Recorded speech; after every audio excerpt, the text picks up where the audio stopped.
Kenapa banyak orang bisa begitu sayang pada hewan? Bahkan ada yang rela bangun pagi buat memberi makan kucing liar, mengeluarkan biaya besar demi mengobati anjing peliharaannya, atau merasa kehilangan luar biasa ketika hewan kesayangannya tiada. Yang lebih aneh lagi, kadang rasa sayang itu muncul pada hewan yang sama sekali bukan bagian dari keluarga. Padahal secara logika, mereka tidak bisa bicara, tidak membantu pekerjaan kita, bahkan terkadang justru merepotkan. Lalu pertanyaannya, kenapa otak manusia bisa membentuk ikatan sekuat itu dengan makhluk dari spesies yang berbeda? Ternyata jawabannya jauh lebih dalam daripada sekedar karena lucu. Manusia memang sudah hidup berdampingan dengan hewan selama puluhan ribu tahun, jauh sebelum ada kota, kendaraan, atau teknologi modern. Nenek moyang kita berburu, menjaga kelompok, dan bertahan hidup bersama berbagai jenis hewan. Ada yang menjadi ancaman, ada yang menjadi sumber makanan, dan ada pula yang perlahan berubah menjadi teman. Hubungan panjang itu ternyata meninggalkan jejak di dalam otak kita. Namun yang menariknya, tidak semua hewan membuat kita merasa sayang. Kita jauh lebih mudah jatuh hati pada kucing dibandingkan seekor kecoak. Padahal sama-sama makhluk hidup. Nah, kenapa bisa begitu?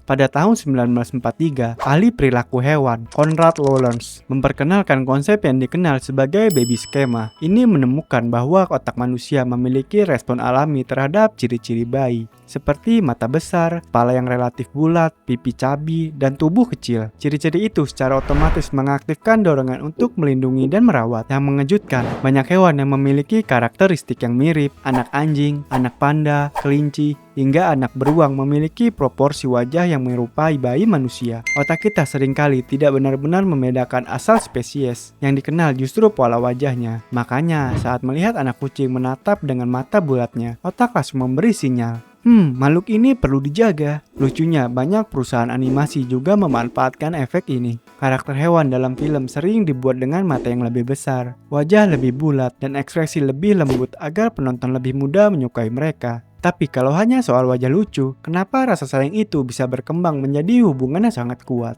Disinilah tubuh kita mulai ikut bekerja. Ketika kalian membelah hewan yang sudah akrab, tubuh dapat melepaskan hormon oksitosin. Hormon ini sering dijuluki sebagai hormon kedekatan, karena juga meningkat saat orang tua memeluk anak atau ketika manusia membangun hubungan yang penuh kepercayaan. Penelitian yang dipimpin Miho Nagasawa menemukan sesuatu yang menarik. Saat anjing dan pemiliknya saling menatap dalam waktu tertentu, kadar oksitosin pada keduanya sama-sama meningkat. Artinya, hubungan emosional itu bukan hanya dirasakan manusia, hewan juga merasakan perubahan biologis yang serupa. Jadi, tatapan sederhana dari seekor anjing ternyata bisa memicu reaksi kimia di dalam tubuh kita. Kalau dipikir-pikir, aneh juga ya. Namun ternyata hubungan ini bukan muncul secara kebetulan. Sekitar belasan ribu tahun lalu, serigala mulai mendekati permukiman manusia untuk mencari sisa makanan. Serigala yang lebih tenang dan tidak agresif memiliki peluang hidup lebih tinggi karena tidak langsung diusir. Lama-kelamaan, manusia juga mulai menyadari bahwa keberadaan mereka membantu mengusir predator lain atau memberi peringatan ketika ada bahaya. Hubungan yang awalnya saling memanfaatkan perlahan berubah menjadi kerjasama. Selama ribuan generasi, manusia memilih memelihara hewan yang lebih jinak. Sementara hewan yang mampu memahami manusia memiliki kesempatan berkembang lebih besar. Akhirnya lahirlah anjing domestik yang kita kenal sekarang. Jadi rasa dekat dengan hewan sebenarnya dibangun oleh proses evaluasi yang berlangsung sangat lama. Tapi bukan hanya anjing, kucing juga punya cara unik untuk membangun hubungan dengan manusia. Menariknya, kucing jarang mengeong satu sama lain ketika sudah dewasa. Suara mengeong lebih sering digunakan untuk berkomunikasi dengan manusia. Bahkan beberapa peneliti menemukan bahwa nada mengeong kucing memiliki frekuensi yang mirip dengan tangisan bayi. Suara itu lebih mudah menarik perhatian otak manusia. Seolah-olah mereka belajar cara berbicara agar kita meresponnya. Lah, ternyata bukan cuma kita yang berusaha memahami hewan, mereka juga belajar memahami kita. Lalu muncul pertanyaan lain.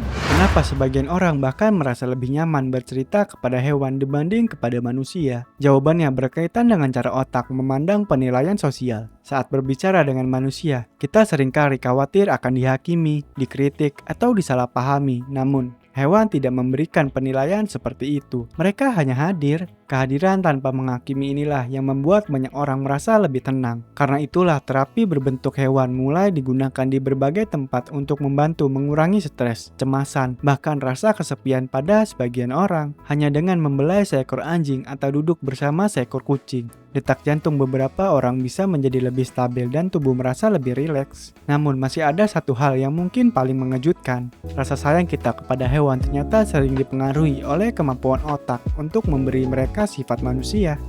Psikologi Nicholas Epley menjelaskan bahwa manusia sangat mudah melakukan antromorfisme, yaitu memberikan emosi, niat, atau kepribadian manusia kepada benda maupun hewan. Makanya kita sering berkata, kucingku lagi ngambek, atau anjingku pasti kangen kalian. Belum tentu perasaannya seperti itu, tetapi otak kita memang cenderung mengisi kekosongan informasi dengan cara yang paling mudah dipahami. Akibatnya hubungan itu terasa semakin nyata. Hewan bukan lagi sekedar hewan, mereka berubah menjadi teman, anggota keluarga, bahkan menjadi tempat pulang setelah hari yang melelahkan. Pada akhirnya, mungkin alasan kita menyayangi hewan bukan hanya karena mereka lucu atau setia. Hubungan itu terbentuk dari jutaan tahun evolusi, reaksi kimia di dalam tubuh, cara kerja otak mengenali wajah, hingga kemampuan kita membangun ikatan dengan makhluk lain. Dan mungkin justru disitulah hal yang paling menarik tentang manusia. Di antara miliaran spesies yang pernah hidup di bumi, kita adalah satu-satunya yang mampu menjalani persahabatan begitu dalam dengan makhluk yang bahkan tidak berbicara dalam bahasa yang sama.